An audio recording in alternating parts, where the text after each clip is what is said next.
तो हेलो मेरे प्यारे साथी, अगर आप भी 10वीं कक्षा के छात्र हैं और 2026 में मैट्रिक बोर्ड की परीक्षा देने वाले हैं, तो दोस्तों आज का यह वीडियो आपके लिए काफ़ी इंपॉर्टेंट होने वाला है। वीडियो को शुरू से अंत तक जरूर देखिएगा। दोस्तों आज इस वीडियो के माध्यम से हम लोग विज्ञान के टॉप 50 वीवीआई ऑब्जेक्टिव प्रश्न को करेंगे, जो होने वाले 2026 बोर्ड के लिए काफ़ी इंपॉर्टेंट होगा।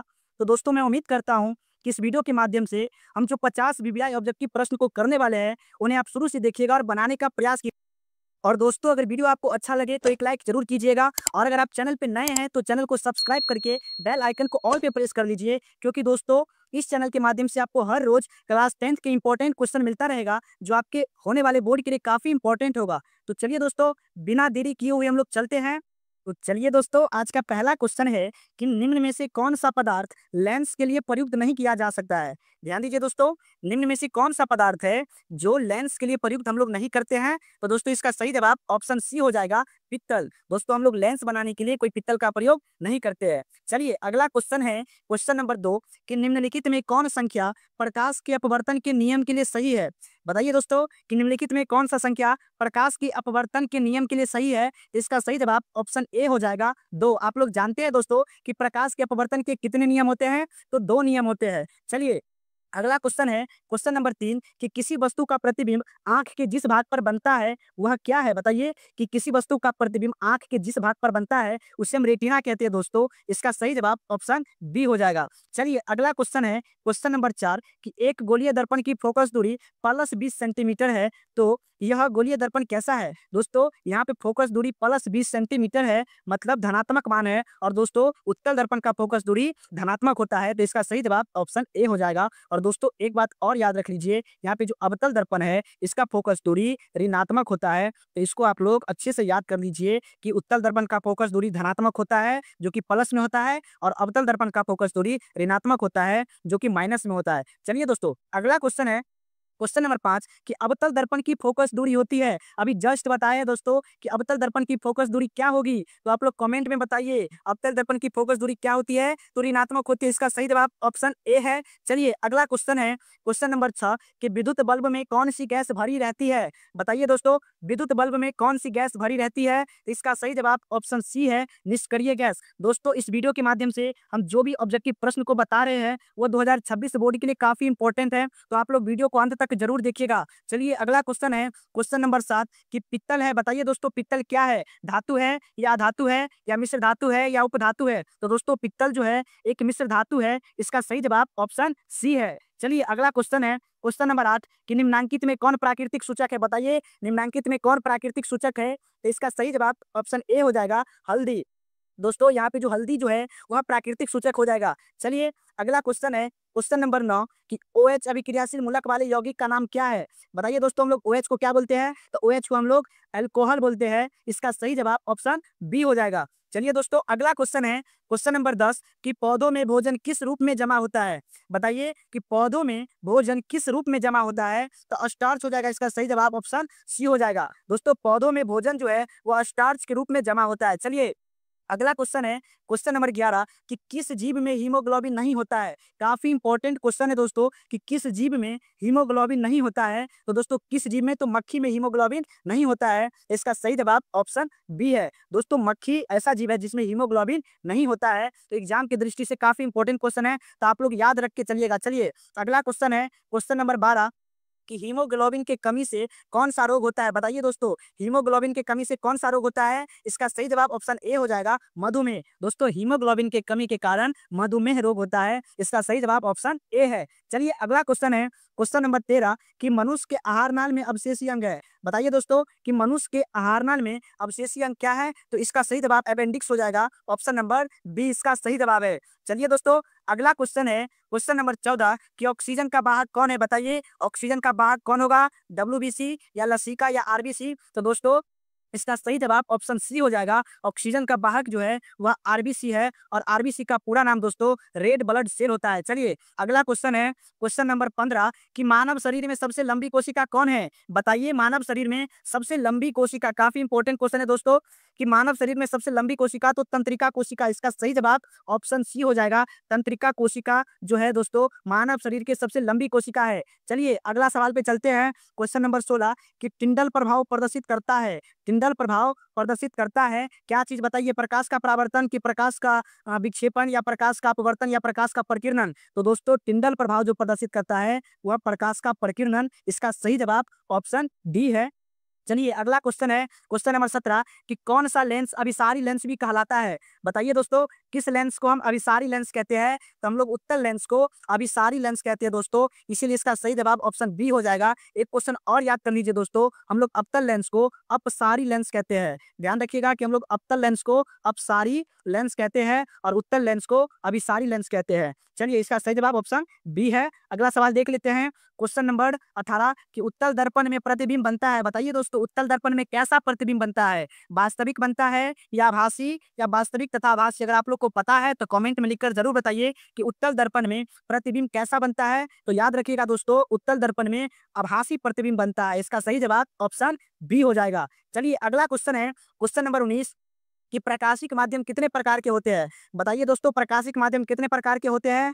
तो यह दो प्रकार के होते हैं दोस्तों, एक सघन माध्यम एक विरल माध्यम। आप लोग याद रखिएगा दोस्तों कि प्रकाशिक माध्यम कितने प्रकार के होते हैं? तो दो प्रकार के होते हैं। चलिए दोस्तों अगला क्वेश्चन है क्वेश्चन नंबर 20 कि खिलौनों में किस सेल का उपयोग होता है? बताइए कि खिलौनों में किस सेल का उपयोग होता है? इसका सही जवाब ऑप्शन ए हो जाएगा, सूखा सेल। दोस्तों हम लोग खिलौने में सूखा सेल का उपयोग करते हैं। चलिए अगला क्वेश्चन है क्वेश्चन नंबर 21 कि कार्य करने की क्षमता को क्या कहते हैं? बताइए कार्य करने की क्षमता को क्या कहते हैं? ऑप्शन ए में बल है, ऑप्शन बी में शक्ति है और ऑप्शन सी में ऊर्जा है। तो बताइए आप लोग कि कार्य करने की क्षमता को हम लोग क्या कहते हैं? तो कार्य करने की क्षमता को हम लोग ऊर्जा कहते हैं। इसका सही जवाब ऑप्शन सी हो जाएगा। और दोस्तों एक बात और याद रख लीजिए कि ऊर्जा का जो एसआई मात्रक होता है, ये भी बहुत इंपॉर्टेंट क्वेश्चन है कि ऊर्जा का एसआई मात्रक क्या होता है। तो आप लोग याद रखिएगा कि ऊर्जा का एसआई मात्रक जूल होता है। चलिए दोस्तों अगला सवाल पे चलते हैं। अगला सवाल है क्वेश्चन नंबर 22 कि सिल्वर क्लोराइड का रंग होता है। बताइए सिल्वर क्लोराइड का रंग कैसा होता है? तो श्वेत होता है दोस्तों। इसका सही जवाब ऑप्शन डी हो जाएगा। इसी क्वेश्चन में दोस्तों अगर सिल्वर आयोडाइड रहता, अगर दोस्तों इसी क्वेश्चन में सिल्वर आयोडाइड रहता, अगर इसी क्वेश्चन में दोस्तों अगर सिल्वर आयोडाइड रहता तब उस कंडीशन में पीला हो जाता। आप लोग याद रख लीजिएगा कि सिल्वर क्लोराइड रहे तो श्वेत हो जाएगा, लेकिन सिल्वर आयोडाइड किस रंग का होता है? तो पीला होता है। तो इस क्वेश्चन का सही जवाब ऑप्शन डी है, श्वेत। कि सिल्वर क्लोराइड का रंग कैसा होता है? तो श्वेत होता है, लेकिन सिल्वर आयोडाइड का रंग कैसा होता है? तो दोस्तों पीला होता है। ठीक है, चलिए अगला सवाल है क्वेश्चन नंबर 23 कि गंधक की परमाणु संख्या क्या है? बताइए दोस्तों कि गंधक की परमाणु संख्या क्या है? तो दोस्तों इसका सही जवाब ऑप्शन सी हो जाएगा, 16। कि गंधक की परमाणु संख्या कितना होता है? तो 16 होता है। आप लोग याद रखिएगा। चलिए अगला सवाल है क्वेश्चन नंबर 24 कि अधातु के ऑक्साइड होते हैं। बताइए दोस्तों अधातु के ऑक्साइड कैसे होते हैं? तो अधातु के ऑक्साइड अम्लीय होते हैं। लेकिन दोस्तों अगर धातु के ऑक्साइड बात करें, धातु के ऑक्साइड की बात करें, धातु की ऑक्साइड की बात करें दोस्तों, तो धातु की जो ऑक्साइड होती है दोस्तों वह क्षारीय होते हैं। तो आप लोग याद रखिएगा कि धातु के ऑक्साइड क्षारीय होते हैं, लेकिन अधातु के ऑक्साइड क्या होते हैं? तो अम्लीय होते हैं। इसका सही जवाब ऑप्शन बी हो जाएगा। चलिए अगला सवाल है दोस्तों क्वेश्चन नंबर 25 कि निम्नलिखित में कौन अक्रिय गैस है? बताइए इनमें से कौन सा अक्रिय गैस है? तो इसका सही जवाब ऑप्शन बी हो जाएगा, हीलियम।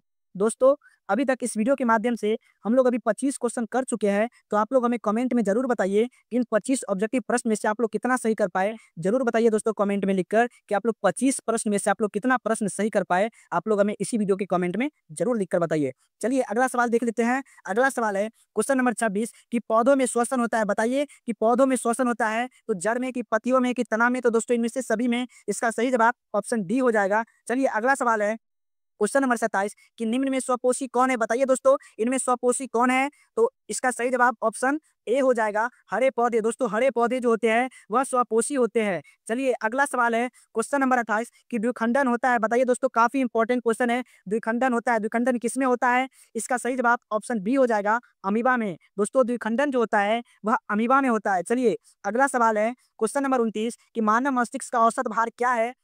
तो दोस्तों मानव मस्तिष्क का जो औसत भार होता है 1.4 kg, मतलब 1400 ग्राम होता है। दोस्तों मानव मस्तिष्क का औसत भार कितना होता है? तो 1.4 kg होता है। इसका सही जवाब ऑप्शन सी है। चलिए अगला सवाल है क्वेश्चन नंबर 30 कि फोटोग्राफी कैमरा का अभिदृश्यक होता है। फोटोग्राफी कैमरा का अभिदृश्यक किस लेंस का होता है दोस्तों? तो उत्तल लेंस का होता है। इसका सही जवाब ऑप्शन सी है। चलिए अगला सवाल है क्वेश्चन नंबर 31 कि विद्युत आवेश के प्रवाह की दर को कहते हैं। बताइए दोस्तों कि विद्युत आवेश के प्रवाह की दर को हम लोग क्या कहते हैं? तो इसका सही जवाब ऑप्शन ए हो जाएगा, विद्युत धारा। दोस्तों जितने भी क्वेश्चन बता रहा हूँ काफी इंपॉर्टेंट है दोस्तों बोर्ड के लिए, तो आप लोग अभी अंत तक जरूर देखिए कि विद्युत आवेश के प्रवाह की दर को क्या कहते हैं? तो विद्युत धारा। चलिए दोस्तों अगला सवाल है क्वेश्चन नंबर 32 कि जीवन की एक महत्वपूर्ण विशेषता क्या है? बताइए दोस्तों कि जीवन की एक महत्वपूर्ण विशेषता क्या है? तो इसका सही जवाब ऑप्शन बी हो जाएगा, वृद्धि। दोस्तों जीवन की एक महत्वपूर्ण विशेषता क्या है? तो वृद्धि इसका सही जवाब है।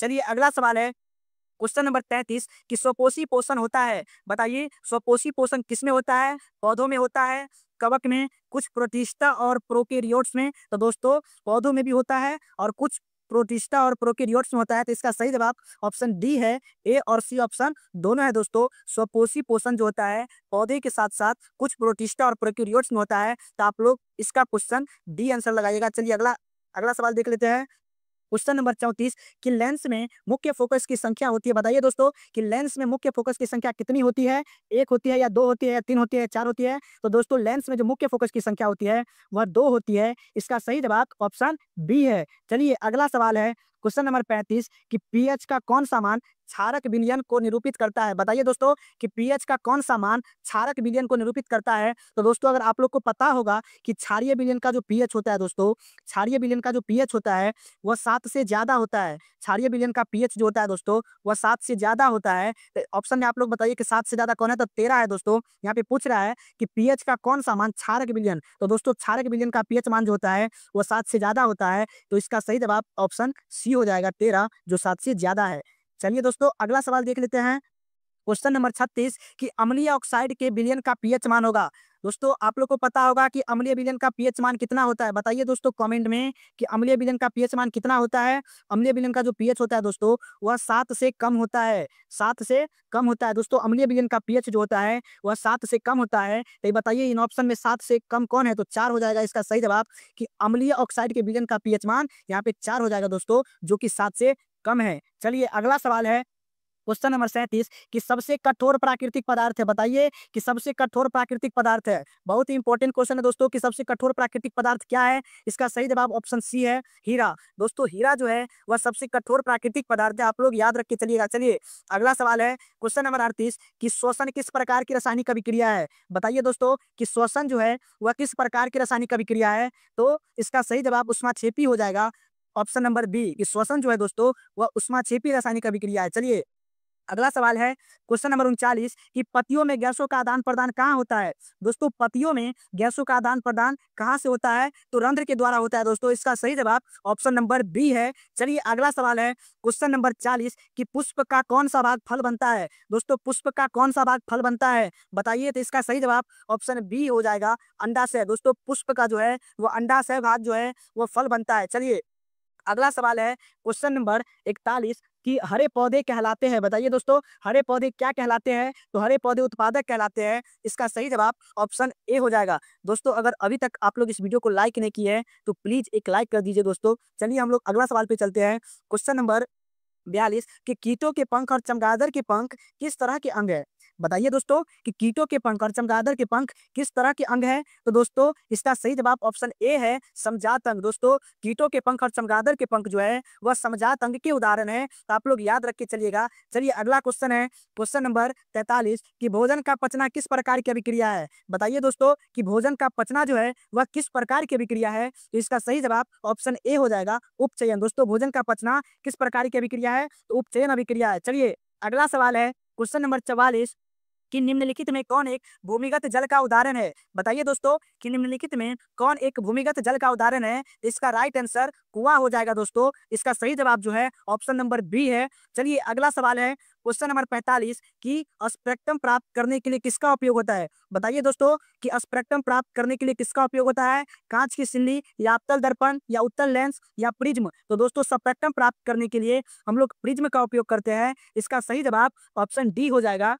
चलिए अगला सवाल है क्वेश्चन नंबर 46 कि प्रतिरोध का ऐसा मात्रक क्या है? दोस्तों प्रतिरोध का ऐसा मात्रक क्या है? तो यहाँ पे जो जूल है दोस्तों ये ऊर्जा का ऐसा मात्रक है। यहाँ पे जो जूल है ये ऊर्जा का ऐसा मात्रक है। यहाँ पे जो दोस्तों बोल्ट है ये विभवांतर का ऐसा मात्रक है। यहाँ पे जो बोल्ट है दोस्तों यह विभवांतर का ऐसा मात्रक है। यहाँ पे जो एम्पियर है यह विद्युत धारा का ऐसा मात्रक है। यहाँ पे जो एम्पियर है दोस्तों ये विद्युत धारा का ऐसा मात्रक है। लेकिन यहाँ पे जो दोस्तों ओम है यही प्रतिरोध का ऐसा मात्रक है। तो इसका सही जवाब ऑप्शन सी हो जाएगा दोस्तों कि प्रतिरोध का ऐसा मात्रक ओम होता है। दोस्तों आप लोग याद रख लीजिएगा कि ऊर्जा का ऐसा मात्रक जूल होता है, विभवांतर का ऐसा मात्रक वोल्ट होता है और विद्युत धारा का ऐसा मात्रक एम्पियर होता है। दोस्तों आप लोग कॉपी पर भी लिख के रख सकते हैं। दोस्तों अगर आप लोग को नहीं याद है तो आप लोग एक कॉपी के साइड में लिख लीजिए दोस्तों कि ऊर्जा का ऐसा मात्रक जूल होता है, विभवांतर का ऐसा मात्रक वोल्ट होता है और विद्युत धारा का ऐसा मात्रक एम्पियर होता है। लेकिन दोस्तों प्रतिरोध का ऐसा मात्रक पूछे तो ओम हो जाएगा। चलिए अगला सवाल है क्वेश्चन नंबर 47 कि सरल सूक्ष्मदर्शी में किसका उपयोग होता है। बताइए दोस्तों सरल सूक्ष्मदर्शी में हम लोग किस लेंस का उपयोग करते हैं। इसका सही जवाब ऑप्शन डी है, उत्तल लेंस का उपयोग हम लोग सरल सूक्ष्मदर्शी में करते हैं। चलिए दोस्तों अगला सवाल है क्वेश्चन नंबर 48 कि वन संपदा का एक उदाहरण है। बताइए वन संपदा का एक उदाहरण है तो दोस्तों वन संपदा का उदाहरण लकड़ी हो जाएगा। इसका सही जवाब ऑप्शन बी हो जाएगा। चलिए अगला सवाल पे चलते हैं क्वेश्चन नंबर 49 कि खुला परिसंचन तंत्र किसमें पाया जाता है। दोस्तों खुला परिसंचन तंत्र किसमें पाया जाता है तो कॉकरोच में। इसका सही जवाब ऑप्शन बी हो जाएगा। चलिए अगला क्वेश्चन है क्वेश्चन नंबर 50 कि क्लोरोफिल वर्णक का रंग है। बताइए दोस्तों कि क्लोरोफिल वर्णक का रंग कैसा होता है तो दोस्तों क्लोरोफिल वर्णक का रंग हरा होता है। इसका सही जवाब ऑप्शन ए। तो चलिए दोस्तों इसी क्वेश्चन के साथ हम आज की इस वीडियो को यहीं पे समाप्त करते हैं। दोस्तों इस वीडियो के माध्यम से हम लोग 50 ऑब्जेक्टिव प्रश्न को किए हैं। तो आप लोग हमें जरूर बताइए कमेंट में लिखकर कि आप लोग इस 50 ऑब्जेक्टिव प्रश्न में से आप लोग कितना ऑब्जेक्टिव सही कर पाए। जरूर लिखिए दोस्तों कमेंट में। और दोस्तों अगर वीडियो आपको अच्छा लगा है तो एक लाइक जरूर कीजिए और इसी तरह के शानदार वीडियो के लिए हमारे चैनल को सब्सक्राइब जरूर कर लीजिए दोस्तों। तो चलिए दोस्तों हम लोग मिलते हैं नेक्स्ट वीडियो में। तब तक के लिए थैंक यू। जय हिंद, जय भारत।